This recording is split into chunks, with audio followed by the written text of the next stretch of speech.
Hey everyone, Anders here with another video. Today we're going to talk about Aion 2, which just released in Korea and Taiwan less than 24 hours as of making this video. This game has been struggling with server stability and login errors all day, but we managed to finally get to play and experience the early part of the game. I wanted to make the video as soon as possible, and also we're currently in server maintenance, so good time to talk to you guys about my initial thoughts on this game. Long story short, so far this game has surpassed my expectations. From a gameplay standpoint, as an MMO, it's very good. Compared to, say, Throne and Liberty at launch in Korea, Aion 2, I think, is a much better game. If you want to compare it to BDO Combat, I think that's a different story. No one comes close to BDO in terms of MMO combat. Aion 2 action combat is good, but it's going to disappoint you if you're coming from BDO. Graphically, I think it's impressive how good it looks considering this is also playable on mobile devices. Story is also decent for an MMO story, and the cutscenes I think are well made. A couple of things I don't really like are the UI and the over monetization of every little thing in this game, which can and probably will be a deal breaker for a lot of people, especially when they have multiple subscriptions on one big sub at a discount for the other two, battle pass on top of that. It's not looking great. Now for pricing, it's impossible to know actually how it's going to be for us in the West. When we get this game next year, the numbers on my shop are not US dollars, so things are not actually costing thousands of dollars, as you can see. That's just a VPN confusion, don't worry about that. For pricing, I can say that Hoyeon, which is called Blade and Soul Heroes in the West, came out through NC America recently, and that's going to be the publisher for Aion 2 in the West. Their monetization was more generous than the Korean version, so maybe there's some hope there. That said, Blade and Soul Heroes was dead on arrival for many reasons, but I wanted to mention it because at least there is some evidence to suggest that Aion 2 will have better monetization when we get it in the West next year through NC America. That being said, I am only level 20, only played a few hours, and frankly, I don't know how the market and the cash shop will function long term. Everything relevant in this game unlocks at level 45, so until then, until we even have a few weeks to understand how the game mechanics work and how pay to win or pay for convenience the shops are, I don't think it's useful to theorize how good or bad it is. Just know that this game is heavily monetized in some way. Skins in the shop do look good, in-game armor also looks good and can be extracted for glamour, so you can use them as skins over your armor later in the game, which I think that's a great feature. Social events so far, I've done 2 of them and they were pretty fun. They didn't take too much time. You opt in if you want to when they go live. You get 2 keys for rewards every day, and you can save them up if you don't feel like running them that day for whatever reason. I just unlocked guilds or legions as they're called here, so can't really comment on that. Dungeons and so on outside of story, I haven't done yet either. Gathering, I think, is very similar to the original Aion, so not at the level of BDO in terms of complexity.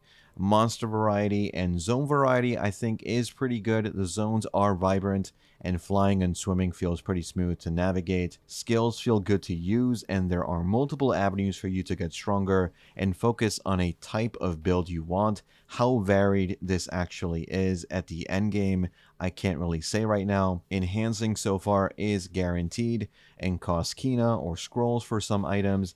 That's gonna likely change as we get into the end game. Combat itself feels more like Terra and original Blade and Soul. At least for range classes, it feels like you can move around and cast most of your skills while retaining mobility. And if you leveled your skills up enough, you can also unlock special effects that can change the skill to cost less mana or allow you to move while casting. If that skill normally roots you in place, it'll give you different effects that you can choose from. Servers are also split up depending on your faction, so you won't see Asmodeans if you choose an Elios server and vice versa. There are PvP events you can do later on, but I haven't experienced that yet. Things I don't like, the UI I think is extremely disappointing for me compared to Throne and Liberty. I feel like it's a downgrade, but it still looks a little too much like a mobile game in some places, which makes sense for Aion 2 in this case since it is also on mobile devices, but I would have liked to see some better designs overall. I think Bella Taurus was an MMO with a unique UI that I ended up liking after my time with that game. Aion 2 UI, I think, looks too clinical, if that makes sense. For classes, we have Templar as the iconic tank, Gladiator as this hybrid tank DPS, Ranger, Sorcerer, Assassin, and Elementalist as DPS, Cleric as the iconic healer, and Chanter with the ability to play either support or DPS. I went with Elementalist, so I can't really expand on how good the other classes play right now, but so far, Elementalist has been pretty good as I expected. Character customization is also amazing, really good. I would say as good, if not better, than BDO's character customization. When you want to change your character customization in-game, you can also change your gender as well. You can change pretty much anything you want. I'm not sure if we'll get all these options to change when we get it in the West. Sometimes they do limit some things, but we'll see when that happens. Currently, if you do want to try and play the game, I suggest you make a purple account in the Taiwan region. You can set up OTP and a phone number in your own country, and you should be fine. I had some issue with my American number not getting a text verification code, but I used my Spanish region phone number and was able to get a code just fine through that. There were instances where even if you managed to go through the security process, you'd log in and wouldn't be able to make a character, since they did lock character creation on all servers for almost the entire day. This might happen again, so be aware of that. If you have set up your account security number properly and you still can't get in, it's likely because they have restricted servers again. And as far as I know, they haven't blocked specific regions from logging in. If this changes, I'll update you on the Discord or in the comments. If you're trying the game out and you are in the European region, you will more than likely have some severe lag, which is going to be brutal for some fights. I have 140 ping so far, and I noticed it was a bit laggy in some boss fights where you can't dodge properly, so I can only imagine how much worse it will be for European players.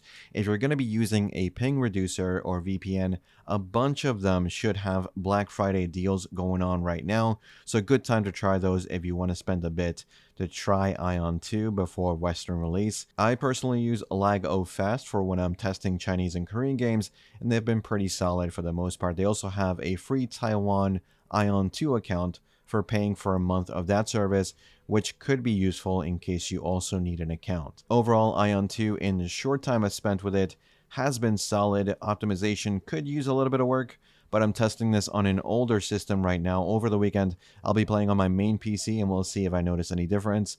As I progress more into the game, expect more videos on Aion 2 later in the channel. I'll be focusing on game mechanics. We'll also be doing a video breaking down the monetization, since I know a lot of people have questions on that. And if there's anything specific you want me to cover about Aion 2, let me know in the comments. Like and sub if you haven't already, and as always, thanks for watching, thanks for listening. I'll see you all in the next one. Take care.